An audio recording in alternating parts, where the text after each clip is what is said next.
Astaghfirullah. Wa na'udzu billahi min shururi anfusina wa sayyiati a'malina. Man yahdihillahu fala mudilla lahu wa man yudlil fala hadiyalah. Asyhadu an la ilaha illallah wahdahu rabbil la syarika lah. Wa asyhadu anna Muhammadan abduhu wa rasuluhu alladzi la nabiyya ba'dah. Baik, kita lanjutkan. Kajian kita masih membahas kitab Al-Jauhar Al-Maknun Syarah Mandhumah Al-Baikun. Kita sudah masuki bab Al-Gharib ya. Baik. Qala muallif rahimahullahu ta'ala wa qul gharibun ma rawa rawin faqat. Wa qul, dan katakan, gharibun, hadis gharib itu, ma rawa, apa-apa yang meriwayatkan rawin, seorang rawi, faqat, saja. Jadi hadis gharib adalah hadis yang diriwayatkan oleh satu perawi saja. Makanya dikatakan lughatan huwa al-munfarid wal ba'id an ahlihi. Jadi gharib adalah al-munfarid, menyendiri, wal ba'id, dan jauh, an ahlihi, dari keluarganya. Itu secara bahasa. Istilah kita asing lah, terasing. Adapun secara istilah, huwa ma yan yatafarrad bi riwayatihi rawin wahid. Dia adalah hadis yang yatafarrad, menyendirinya seorang rawi, bi riwayatihi, dengan riwayatnya, rawin wahid, rawi satu orang saja. Dan di sini adalah bukan berarti semua tabaqah, semua tingkatan, tidak. Umpamanya sahabat yang mendengar dari Nabi Shallallahu Alaihi Wasallam satu orang, kemudian dia memiliki murid yang banyak, gitu kan, ribuan atau mungkin ratusan, gitu. Kemudian muridnya memiliki murid lagi, dan begitu seterusnya. Maka yang dikatakan gharib. Kenapa? Karena salah satu tabaqahnya, salah satu tingkatannya ada yang satu.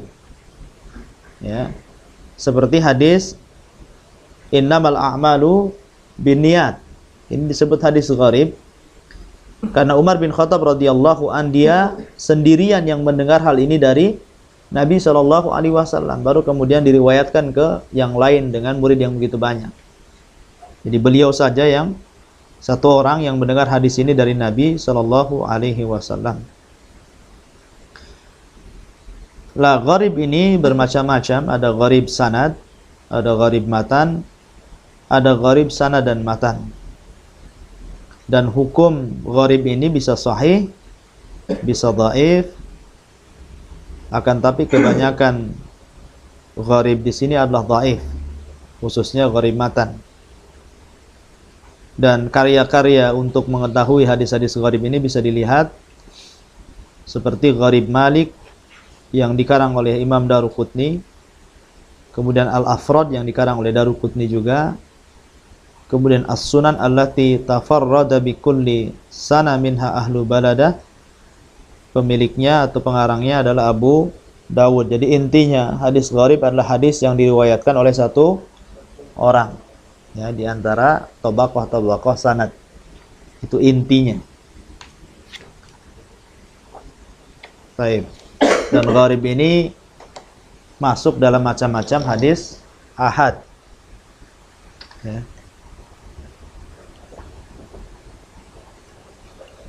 Makanya Baikuni mengatakan waqul gharibun ma rawa rawin faqat. Katakan hadis gharib itu hadis yang diriwayatkan oleh satu perawi saja. Ya, pokoknya sahabat banyak, tapi yang meriwayatkan ke tabi'in cuma satu orang, dan yang mendengarkannya pun satu orang, gitu kan. Nah, maka ini juga gharib, gitu. Ataupun seperti tadi Umar bin Khattab sendirian dia mendengar hadis ini dari Nabi. Walaupun Umar bin Khattab memiliki murid yang banyak ketika menyampaikan hadis ini, akan disebut gharib. Ya. Karena perawi ma rawa rawin faqat. Jadi satu orang saja yang meriwayatkan hadis itu. Wallahu a'lam. Baik, kita masuk. Sampai di mana? Wajisnya?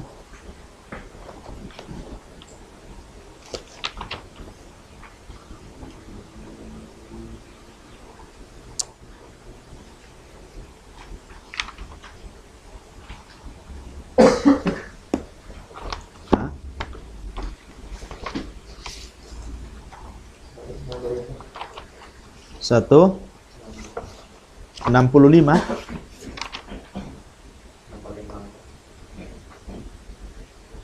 Al-iqtida'ul mukim bil musafir ini.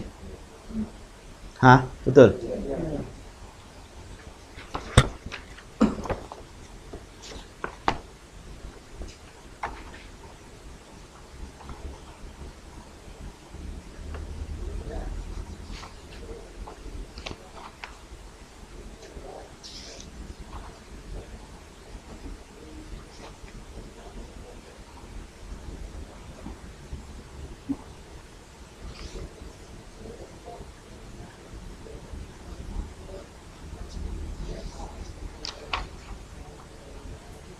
Baik, bismillahirrahmanirrahim.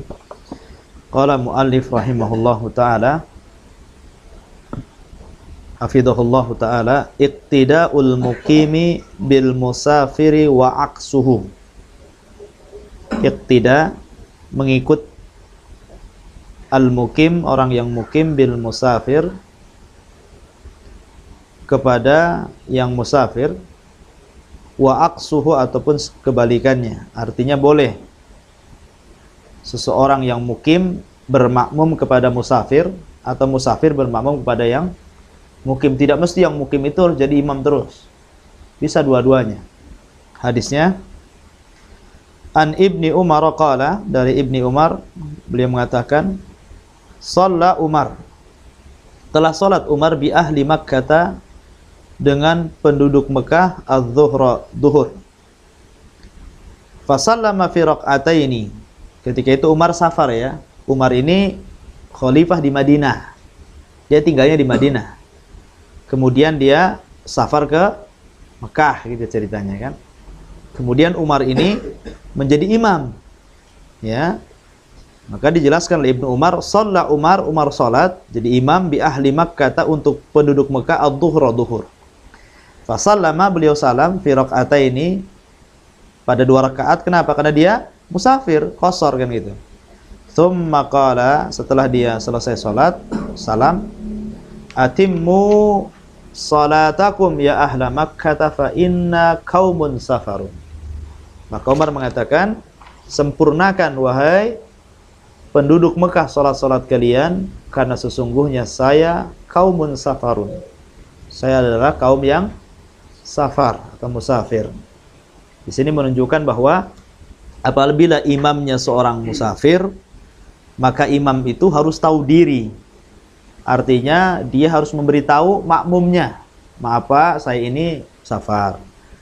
Ya, rukhsah yang Allah berikan kepada saya qasar.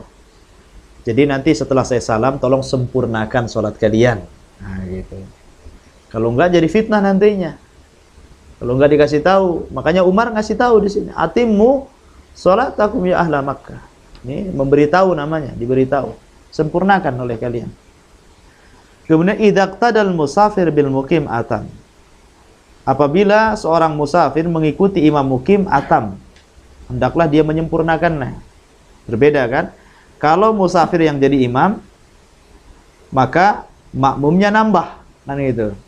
Tapi kalau yang musafir yang menjadi makmum, imamnya muqim, berarti musafir harus ikut imam. Walaupun dia qasar tidak boleh, dia harus ikut imam sampai selesai. Dalilnya an Musa bin Salamah al-Khudhali qala, dari Musa bin Salamah al-Khudhali, dia mengatakan, sa'altu Ibnu Abbas, aku bertanya kepada Ibnu Abbas, kaifa usalli, bagaimana aku salat, idza kuntu bi Makkah, apabila aku berada di Mekah, idza lam usallim al-imam, apabila aku tidak salat bersama imam. Faqala, maka Ibnu Abbas mengatakan, Rak'ataini sunnatu Abi Qasim. Dua rakaat adalah sunnahnya Abi Qasim. Artinya kalau dia tidak menjadi makmum, sholat sendirian, maka cukup 2 rakaat kan gitu. Jadi kata Musa bin Salamah ini, bagaimana Ibnu Abbas, saya kalau sholat di Mekah dan saya tidak bersama imam, sementara saya musafir kan gitu. Maka Ibnu Abbas mengatakan 2 rakaat itu sunnahnya Abil Qasim, bapaknya Qasim, maksudnya Rasul Shallallahu Alaihi Wasallam. Karena anak laki-laki Rasul itu ada 3, Abdullah, Ibrahim, dan Qasim. Ya, kalau anak perempuannya 4, Zainab, Ruqayyah, Ummu Kulthum, dan Fatimah. Baik, an Abi, ini kalau sendirian, tapi kalau bersama imam disebutkan wa an Abi Mijlazin. Qala, dari Abi Mijlaz, beliau mengatakan, qultu li Ibni Umar, aku bertanya kepada Ibnu Umar, al-musafiru, seorang musafir, yudriku rak'ataini, mendapati 2 rakaat min salatil qaum, dari salatnya sebuah kaum, yakni al-mukimin, maksudnya kaum di sini orang-orang mukim. Atujzihi rak'atani, apakah dia cukup melakukan 2 rakaat, au yusalli bi salatim, atau salat ikut mereka. Artinya salat ikut mereka ya sesuai dengan salat mereka. Kalau 4 rakaat ya 4 rakaat, kalau 3 rakaat 3 rakaat, kalau 2 rakaat 2 rakaat. Fadhahika, maka Ibnu Umar tersenyum. Wa qala, mengatakan yusalli bi salatim, engkau salat bersama mereka. Artinya apa? Kalau mereka salat duhur 4 rakaat ya ikut 4 rakaat walaupun kamu musafir gitu kan. Ya, gitu maksudnya. Artinya kalau dia salat sendirian, jadi sini kita sudah membahas 3 hukum kan. Hukum pertama, seorang musafir jadi imam dan makmumnya orang mukim. Maka musafir 2 rakaat, mukim menambah 2 rakaat kalau dia salat yang memiliki 4 rakaat. Yang kedua, seorang musafir salat sendirian, maka 2 rakaat, dan itu sunnahnya Rasul sallallahu alaihi wasallam. Yang ketiga, kalau dia menjadi makmum dan imamnya seorang mukim, maka mengikuti mukim. Walaupun dia ada sunnah qashar, tidak berlaku di sini kalau ikut sholat mukim. Kenapa? Keumuman hadis Nabi Shallallahu Alaihi Wasallam, innama ju'ilal imam liyu'tamma bihi, dijadikan imam itu untuk diikuti. Kemudian iqtida'ul qadir 'alal qiyami bil jalisi wa annahu yajlisu ma'ah. Iqtida'ul qadir, mengikutnya orang yang mampu 'alal qiyam, untuk berdiri, bil jalis, dengan imam yang duduk. Wa annahu yajlisu ma'ah, dan hendaklah dia orang yang mampu duduk bersama imam. Ini bab umpamanya makmum ini sanggup berdiri gitu kan. Akan tetapi imamnya tidak sanggup berdiri. Maka jangan berdiri kalau imamnya duduk gitu loh. Walaupun makmumnya sanggup berdiri. Kalau imamnya duduk, makmumnya harus ikut duduk. Kalau imamnya sanggup berdiri, makmumnya ikut berdiri. Taib. Hadisnya adalah an Aisyah annaha qalat, dari Aisyah dia mengatakan, shalla Rasulullah sallallahu alaihi wasallam, Rasul salat fi baiti, di rumahnya, wa huwa syakin, dan dia ragu-ragu. Fa shalla jalisan, dia salat dalam posisi duduk. Wa shalla wara'ahu qaumun qiyaman, sementara di belakangnya makmumnya salat dalam kondisi berdiri. Rasul duduk, makmumnya berdiri gitu kan. Fa asyara ilaihim, maka Rasul mengisyaratkan mereka, anijlisu, agar mereka duduk. Falamman sarafa, ketika Nabi selesai salat, beliau mengatakan, innama ju'ilal imamu liyu'tamma bihi, dijadikan imam untuk diikuti dengannya. Fa idza raka'a farka'u, apabila imam ruku, rukulah kalian. Wa idza rafa'a farka'u, apabila imam berdiri, berdirilah kalian. Wa idza shalla jalisan, kalau imam salat dalam kondisi duduk, fa shallu julusan, maka kalian juga duduk salatnya. Ya. Kemudian an Anasin qala, dari Anas bin Malik, saqatan Nabi SAW an farasin, Nabi pernah terjatuh dari seekor kuda. Fa juhisha, ya, maka beliau lecet, ya, istilahnya apa, terkelupas kulitnya. Ya, biasalah kalau orang jatuh kan lecet gitu kan. Maka Nabi SAW seorang manusia biasa sama dengan kita. Kalau jatuh ya lecet juga gitu kan. Nabi tidak kebal. Ya, tidak sebagaimana wali-wali syaitan yang kebal bacok, kebal bakar, bisa jalan di air, bisa terbang gitu. Nabi tidak bisa. Ya, Nabi sama dengan kita, jatuh sakit ya sakit gitu, lecet lecet, lapar lapar. Kemudian di sini fajuhisha syakuhul aiman, maka luka betis kanannya. Fadakhalna alaihi, maka kami masuk kepadanya, na'udhuhu, ya, kami menziarahinya, kami menjenguknya. Fahadaratis salatu, maka datanglah waktu salat. Fasalla bina, maka Rasul salat bersama kami, kata Anas, qaidan, dalam posisi duduk. Fasallaina, maka kami pun salat, wara'ahu, di belakangnya, qu'udan, duduk semua. Falamma qada salata qala, ketika selesai salat Rasul mengatakan, innama ju'ilal imam liyu'tamma bihi, dijadikan imam untuk diikuti. Fa idza kabbara fakabbiru, apabila imam takbir, takbirlah kalian. Wa idza sajada fasjudu, apabila sujud, sujudlah kalian. Wa idza rafa'a farfa'u, apabila berdiri, berdirilah kalian. Wa idza qala sami Allahu liman hamida, apabila imam mengatakan sami Allahu liman hamida, faqulu, katakanlah kalian, Rabbana walakal ham, Rabbana walakal ham. Wa idza shalla qa'idan, tapi kalau imam salat dalam posisi duduk, fasallu qu'udan ajma'un, salatlah kalian dalam posisi duduk secara keseluruhan. Ya, jadi ini juga dalil yang kuat bahwa apabila imam posisi duduk, maka duduklah kalian. Akan tapi memang terjadi khilaf di antara ulama tentang apabila posisi imam itu dia sudah berbeda antara duduk dari awal salat dengan duduk di tengah salat. Ini harus ada perbedaan ya. Kalau duduk ketika sebelum salat, ini ittifaq, sepakat ya. Jadi imam itu dari awal salat sudah duduk gitu. Maka sepakat para ulama, makmum ikut imam, duduk semua.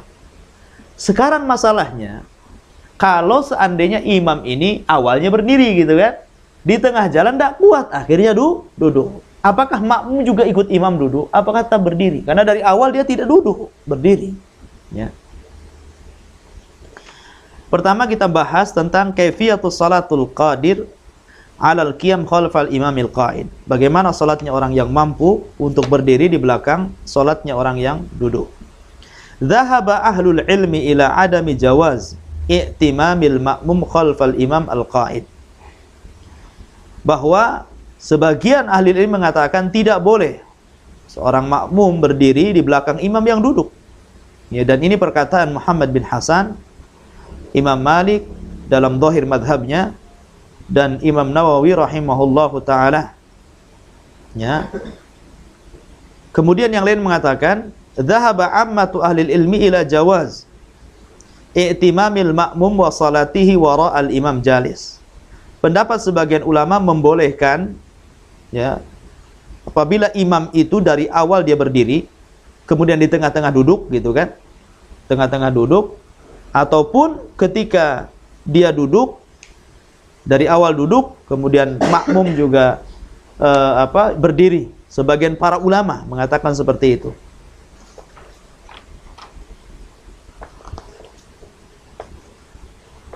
Nah, tentang masalah ini ada dua perkataan tentang bolehnya ulama yang mengatakan makmum boleh berdiri di belakang imam duduk. Ya, ada dua perkataan ulama. Pertama, annal ma'mum yusalli qa'iman wa in qa'ada imamuhu, bahwa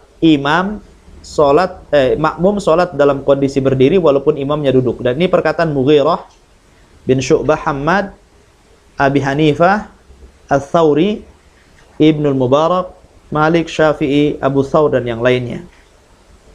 Kemudian yang kedua, yusallil qadir 'alal qiyam khalfal imamil jalis jalisan, bahwa hendaklah seorang yang mampu berdiri, ya, maka dia harus duduk di belakang imam yang duduk. Dan ini yang diriwayatkan dari sahabat, kebanyakan sahabat Nabi sallallahu alaihi wasallam. Kebanyakan sahabat Nabi sallallahu alaihi wasallam seperti itu. Akan tapi khotufidin azanillahu wa iyyakum, yang sahih adalah bolehnya makmum berdiri bagi imam yang duduk itu ketika memang permulaan imam itu tidak dalam kondisi berdiri gitu. Duduk. Jadi dia sudah berdiri, kemudian di tengah jalan dia tidak sanggup duduk. Lah itu boleh tetap berdiri, boleh juga ikut duduk gitu loh. Tapi kalau dari awal imam itu duduk, maka pendapat yang kuat maka tidak boleh. Harus ikut bersama imam berdasarkan hadis yang kita baca. Jadi sini faedahnya ada dua ya. Kalau dari awal duduk, maka seluruh makmum duduk. Tapi kalau dari awal berdiri, tapi di tengah jalan duduk, maka hukumnya boleh tetap berdiri makmum, boleh juga duduk bersama imam. Itu khulasahnya seperti itu. Itu singkatnya sajalah seperti itu. Baik. Kemudian al-ma'mumul wahid yaqumu an yaminil imami bihadaihi sawa. Ya. Jadi makmum satu orang berada di samping kanan imam sejajar dengan pundaknya. Jangan terlalu mundur walaupun sedikit, tapi sejajar begini. Ya. Dalilnya adalah an Ibni Abbas qala bittu fi baiti khalati Maimunata. Kata Ibnu Abbas, aku tidur malam di rumah bibiku Maimunah. Fa shalla Rasul sallallahu alaihi wasallam al-isya. Maka Rasul salat isya di rumah itu. Tsumma jaa fa shalla arba'a rakaat. Kemudian beliau datang dan salat 4 rakaat. Tsumma nama, kemudian tertidur. Tsumma qama, kemudian beliau bangun. Faji'tu faqumtu an yasarihi. Ketika Nabi salat, aku coba berdiri di samping kirinya. Faja'alani an yamini, maka kemudian Rasul memutarnya menjadikan di samping kanannya. Dan ini ada faedah bahwa sunnahnya seorang makmum itu di sini. Kalau antum berdua salat, imamnya di kiri, makmumnya di kanan. Ya, ini satu. Yang kedua, harus sejajar, tidak boleh agak mundur, apalagi lebih depan daripada imam. Jadi sejajar. Ini berdasarkan riwayat Ibnu Abbas radhiyallahu an.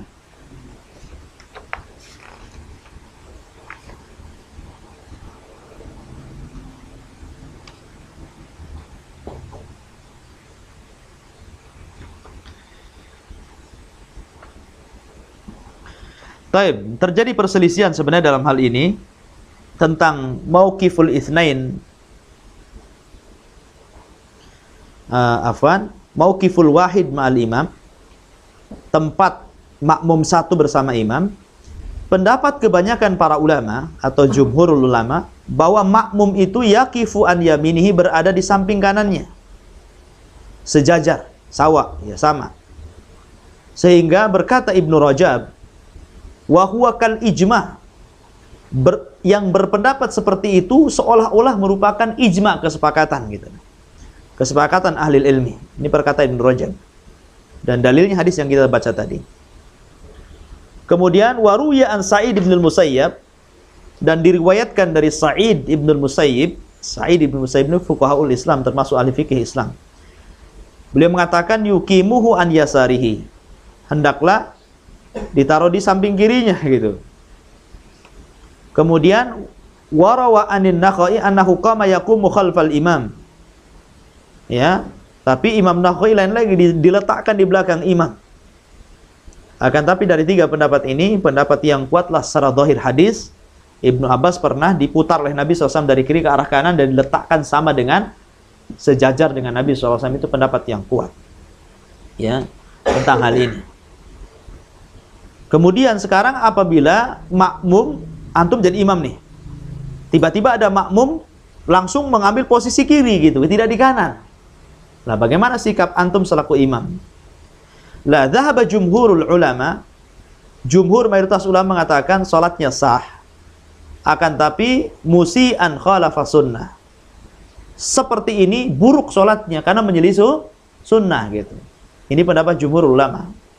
Tapi dhahaba Syafi'i, berpendapat Imam Syafi'i, Malik dan Abu Hanifah. Ini pendapat yang mengatakan seperti ini, pendapat Imam Syafi'i, pendapat Imam Malik dan pendapat Abu Hanifah yang mengatakan bahwa sholatnya jelek karena menyelisih sunnah. Ya, dan dinasabkan di pendapat jumhur mayoritas ulama. Akan tapi Imam Ahmad mengatakan lebih pedas lagi. Ya, bibutlani sholati, batal sholatnya. Imam Ahmad sampai mengatakan batal sholatnya. Harus di kanan gitu, nggak boleh di kiri. Ya. illa ayyakuna an yaminil imam ahadun. Nah, kecuali kalau seandainya di samping imam itu ada orang gitu. Jadi umpamanya ini saya ada makmum di sini, datang taruh dia di sini gitu loh. Nah, kalau seperti ini nggak batal, cuman masalah sholatnya gitu. Tapi kalau nggak sama sekali nggak ada orang di sini, tahu-tahu antum nyelonong ambil kiri, kata Imam Ahmad batal sholatnya. Tapi pendapat yang kuat tidak. Sahih sholatnya, tapi dikatakan musi itu jelek, buruk gitu kan. Kenapa? Karena khalafa sunnah, menyelisih sunnah Rasul SAW. Tinggalkan. Kalau sudah menyelisih sunnah, tinggalkan. Ambil kanan. Dan ini, kalau di masyarakat kita, nggak peduli ikhwannya. Ya, pokoknya ada ini main tepuk, mau sebelah kanan, sebelah kiri. Itulah gunanya ngaji, jadi tahu. Ya, jadi kita nggak mau sholat kita buruk kan gitu. Dianggap buruk sholatnya. Kemudian ikhwatu fiddin azanillahu wa iyyakum. Sekarang bagaimana kalau dua? Ya, dua. Makmumnya dua nih. Ya. Apakah pamannya imam di sini makmumnya dua begini? Kanan semua gitu kan? Ataukah mundur begini? Kanan kiri, tengah gitu kan? Ya. Di sini dikatakan kalau makmumnya dua, ya. Dua bersama imam. Dhahaba Ibnu Mas'ud, pendapat Ibnu Mas'ud, ila anna ahadahuma yaqumu an yaminihi wal akhar an shimalihi. Artinya begini, ya. Jadi yang satu kanannya, yang satu kirinya gitu kan. Ya, jadi enggak begini modelnya. Tapi gini. Kiri kanan gitu maksudnya, ya. Ini pendapat Ibnu Mas'ud radhiyallahu an. Dan Ibnu Mas'ud pernah melakukan seperti ini ketika beliau sholat bersama Aswad dan Alqamah. Al-Aswad dan Alqamah. Berkata Imam Nawawi rahimahullahu ta'ala, hadza madhab Ibni Mas'ud wa sahibaihi. Bahkan Imam Nawawi mengatakan, inilah madhab Ibnu Mas'ud dan kedua sahibnya, Al-Aswad dan Alqamah. Wa khalafahum jami'ul ulama minas sahabati.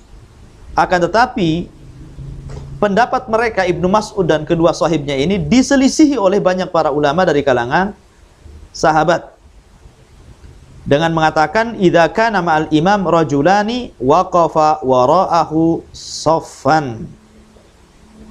Waqafa wara'ahu saffan, ya. Apabila bersama imam dua orang, maka berdiri keduanya di belakang imam dengan satu shaf an yamihi di belakang, di samping kanannya maksudnya. Jadi modelnya begini ya. Nah, di belakang imam, kemudian samping kanan. Ya kan gini kan. Nah, cuman kalau tadi begini ya, yang saya pahami seperti itu kalau tadi gini. Kalau ini begini gitu ya.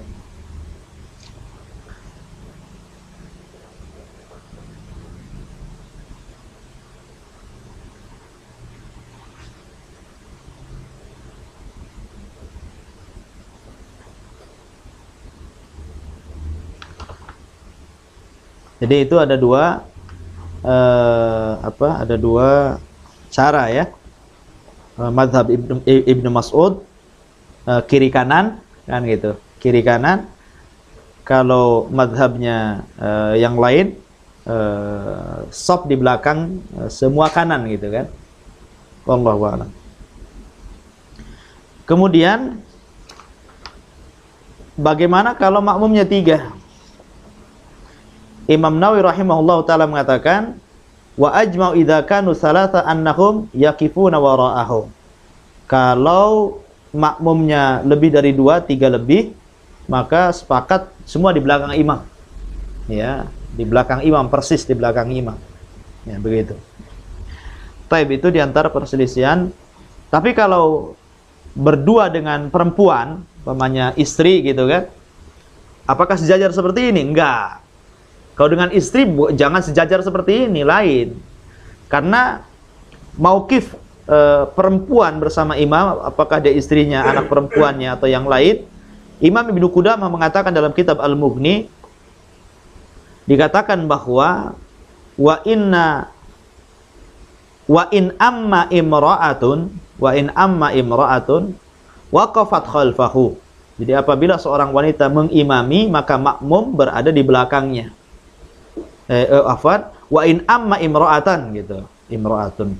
Wa in amma imra'atan waqafat khalfahu. Kalau seseorang laki-laki menjadi imam bagi seorang wanita, maka wanita itu berada di belakang imam. Apakah wanita istri-istri antum atau orang lain? Jadi tidak, walaupun berdua kan, memang secara asal sholat berdua harus begini. Tapi kalau untuk perempuan begini ya, agak ke belakang ini kan. Nah, agak ke belakang.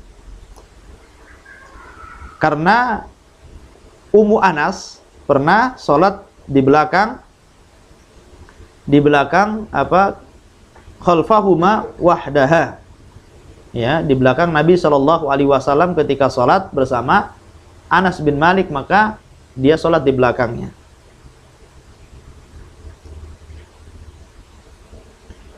Pokoknya sebaik-baik saf wanita itu di belakang. Ya, intinya seperti itu. Taib. Sekarang di sini dikatakan al-itsnani fasaidan yakumani saffan khalfal imam. Apabila dua orang dan lebih, yakumani keduanya berdiri saffan, satu saf khalfal imam bersama imam.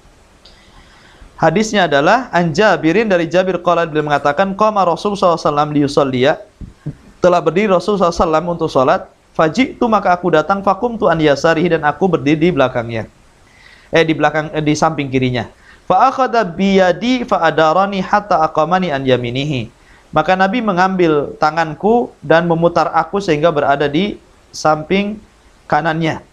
Summa jaa, kemudian datanglah Jabbar bin Sakhr, faqama an yasari Rasulillah, tiba-tiba dia berdiri di samping kiri Nabi.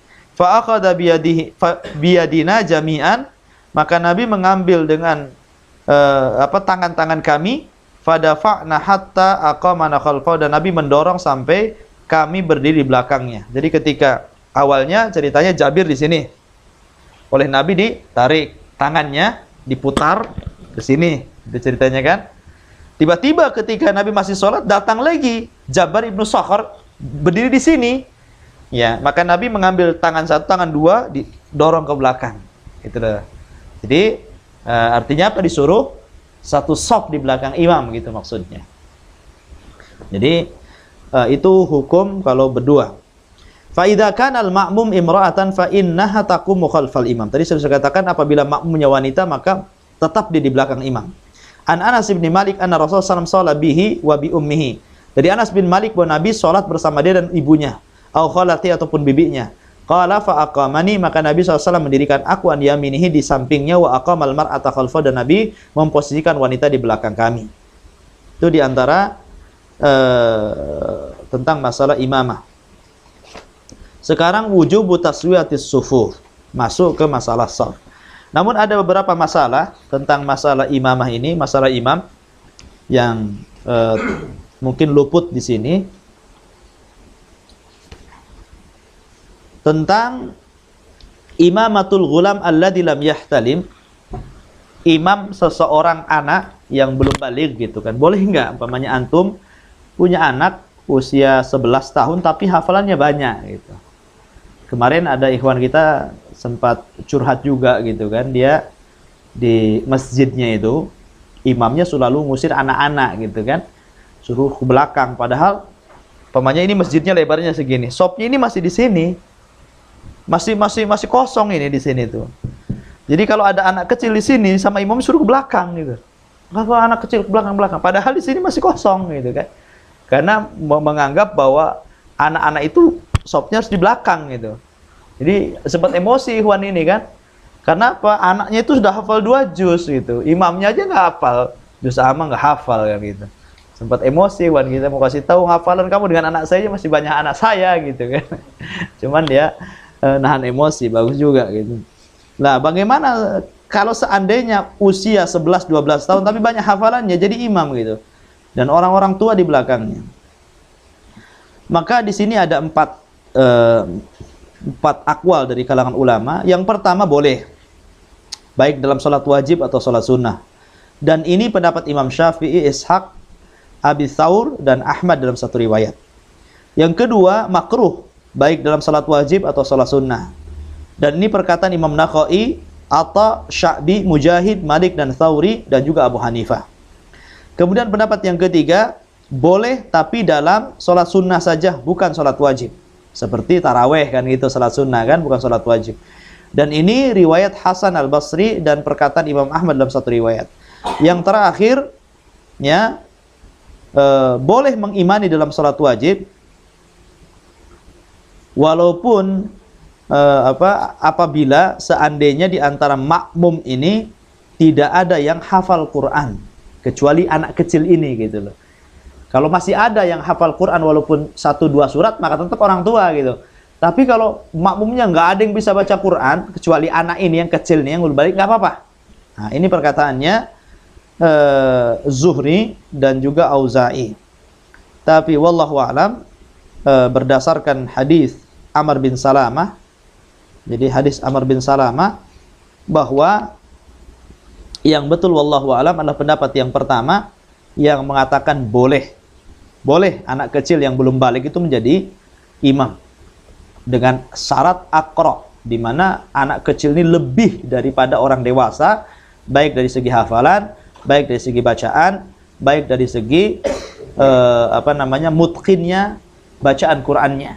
Jadi itu pendapat yang kuat, boleh. Kemudian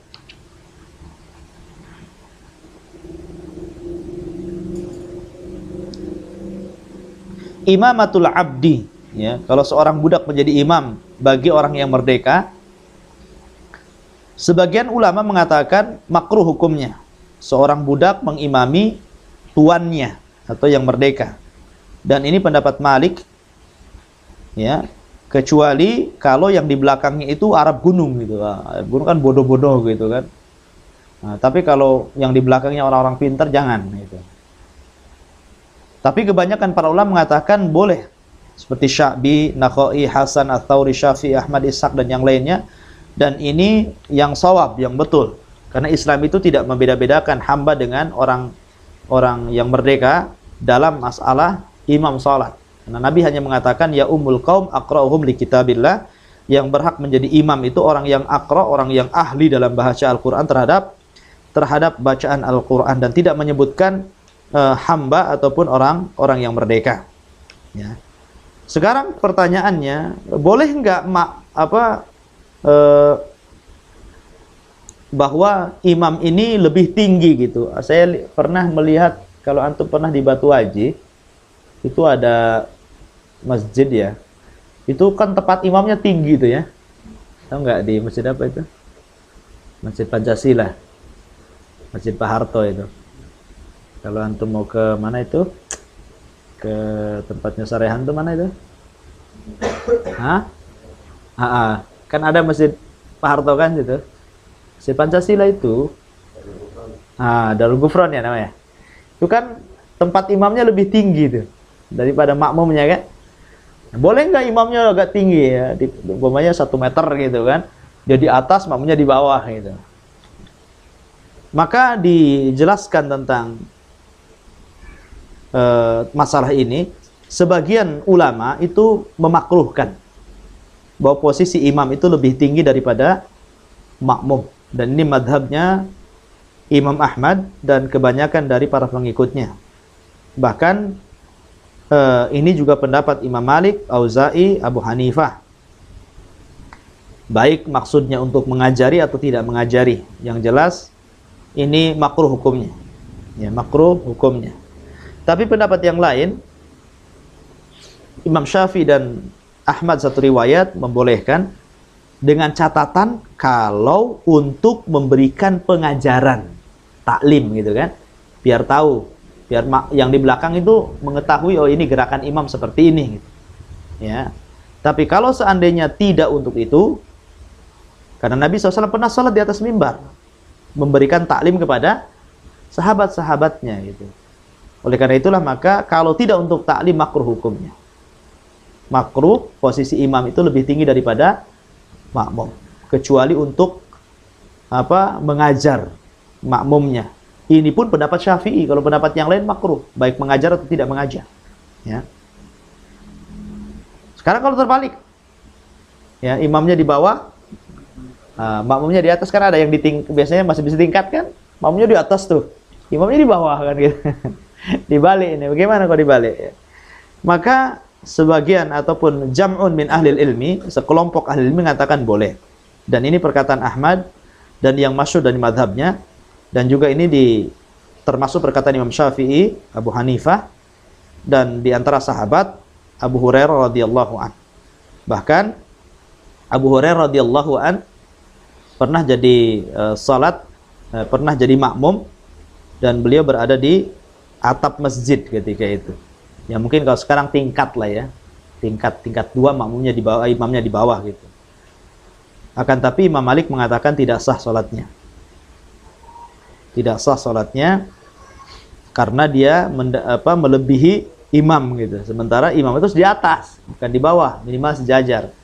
Tapi pendapat yang kuat wallahu alam bahwa pendapat yang pertama artinya boleh itu lebih kuat, karena tidak, kata sebagian para ulama, la na'lam dalilan ala man imin dzalik, karena tidak ada dalil yang sepengetahuan para ulama yang berpendapat pada pendapat pertama yang mencegah akan hal itu, tidak ada larangannya.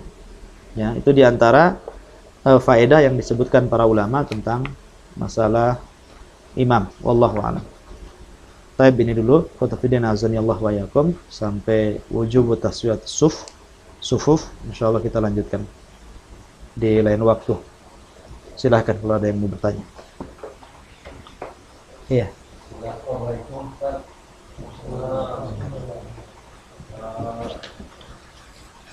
Bagaimana kalau misalkan kita mau bermakmum, yang tadi bilang itu yang sejajar, yang berdua, pas saya itu ada ketiganya nepuk pundak, tapi dia nggak mau ke belakang gitu, si makmum itu gimana itu? Apakah kita tetap ngikut makmum itu atau salat sendiri?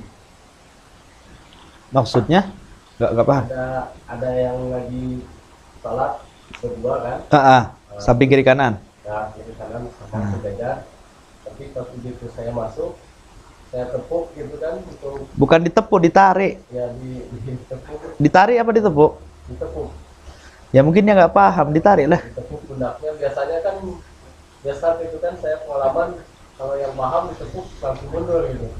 Ini nggak mau gitu. Gimana itu? Apakah kita tetap salat sama dia atau salat sendiri gitu? Iya, sholat di belakangnya. Tetap di belakang gitu. Sholat di belakang. Tapi kalau mengikut tadi madhabnya Ibnu Mas'ud, sholat di samping kirinya. Kalau dia nggak mau mundur, antum sholat di kirinya. Itu madhabnya Ibnu Mas'ud, Al-Aswad, dan Al-Qamah tadi. Kalau memang ini, tapi kalaupun di belakangnya nggak apa-apa. Ya, tapi kalau ikut madhabnya Ibnu Mas'ud, ya nggak apa-apa, sholat di sini aja. Karena Abu Mas'ud mengatakan kiri kanan, boleh kiri kanan. Iya. Allah. Kalau itu kan, misalkan kita dari imam sendirian, terus tiba-tiba datang, dia nggak mau dekat dengan kita, dia langsung berdiri di belakang. Apakah imam mundur?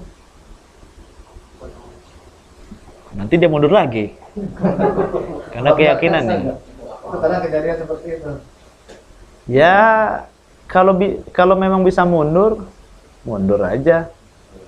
Ya, tapi kalau keyakinan dia memang, orang awam kan berkeyakinan seperti itu. Padahal Imam Syafi'i aja nggak ada keyakinan seperti itu kan.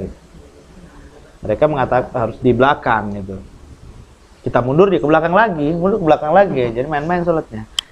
Jadi kalau memang istilahnya karena kejahilannya, ya antum mundur nggak ada masalah. Tapi kalau dia mundur lagi, ya nggak usah diterusin mundurnya.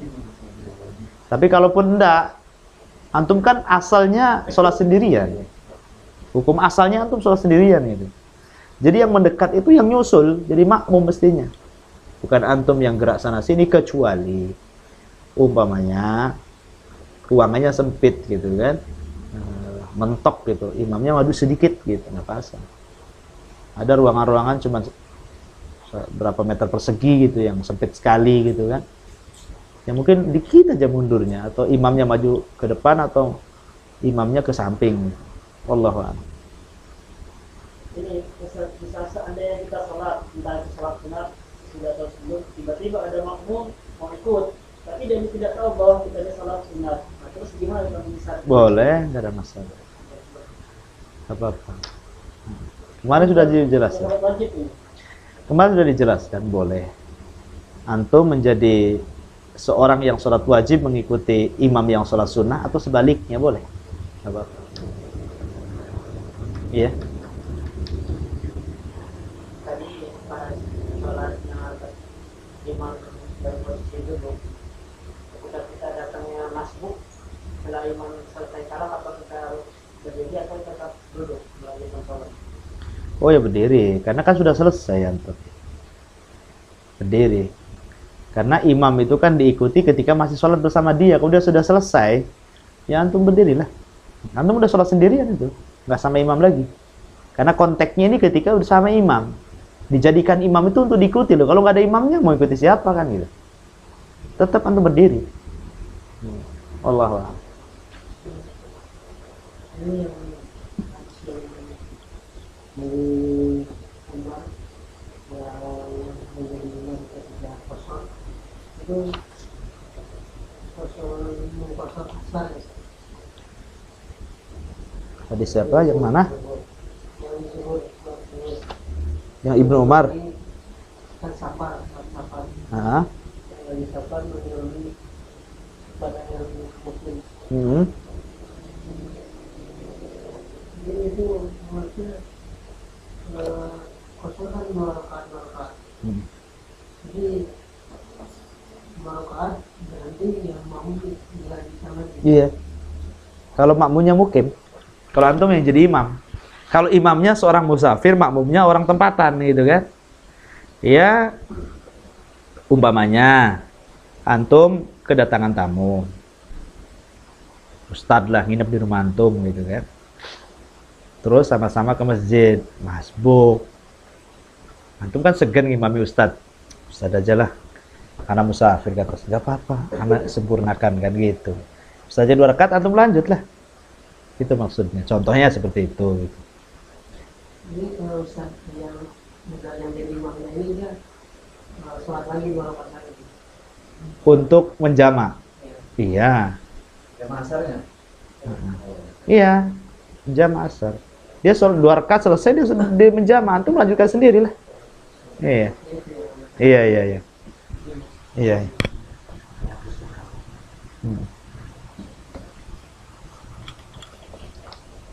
Sudah. Tetap batas nomor 1 itu ada ketentuan tersendiri nggak? Nanti sampai. Sini ada ini. Ada babnya. Ini lengkap ini. Aja.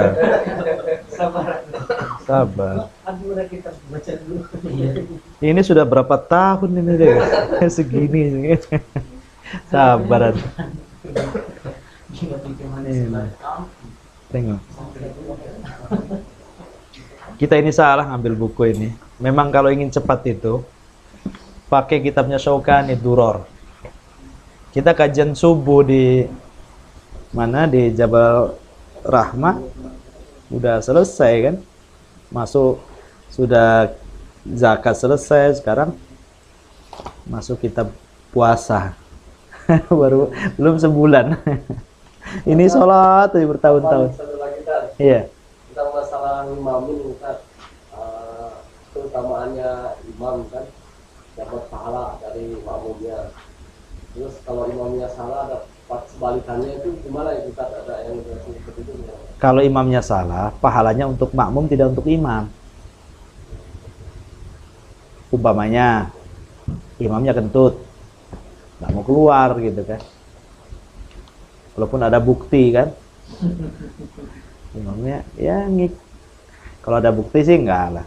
Maksudnya sholat sendiri-sendiri. Kalau jelas-jelas ada buktinya kentut pas di belakang antum kan, yang antum yakin tidak mungkin suaranya kalau nggak dari situ gitu kan. Apalagi mic-nya lagi nyala lagi. Suaranya meledak. Kalau ada bukti antum kalau dia masih terus, antum sholat sendiri. Terus ada sendiri ya. Dia sendiri. Tapi kalau dia nggak ngaku dan nggak tahu gitu kan, dan ini ya, kalau sebenarnya imamnya kan tidak sah sholatnya karena dia udah batal kan, tapi karena gengsi dia terus gitu. Udah selesai. Ya makmum tetap dapat jamaah, sholat jamaah. Ya pahala 27 gitu. Tapi imamnya tidak dapat apa-apa gitu. Gitu. Fa in asabu falakum wa alaihim fa in akhtau walakum la alaihim gitu. Kalau mereka benar, maka pahalanya untuk kalian dan mereka para imam. Kalau mereka salah, maka pahalanya untuk kalian, tidak untuk mereka. Udah habis.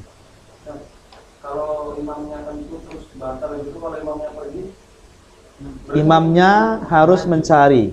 berarti ada yang maju. Makanya kalau di belakang imam sudah tahu yang di belakang ini orang-orang yang tidak layak jadi imam, maka imamnya sebelum pergi imam ya menarik ke belakang siapa yang cocok, tarik ke depan. Ya. Tapi kalau memang sudah kebiasaan di belakang makmum itu wakil dia gitu kan. Wakil dia memang kalau dia batal dia yang maju gitu. Sudah tahu di belakangnya, ya enggak perlu langsung keluar, nanti kan maju sendiri. Tapi kalau umpamanya di belakangnya anak-anak gitu kan, bapak-bapaknya di samping-samping gitu. Ya, maka ditarik. Diantar ke tempatnya terus imamnya keluar gitu. Iya, Allah.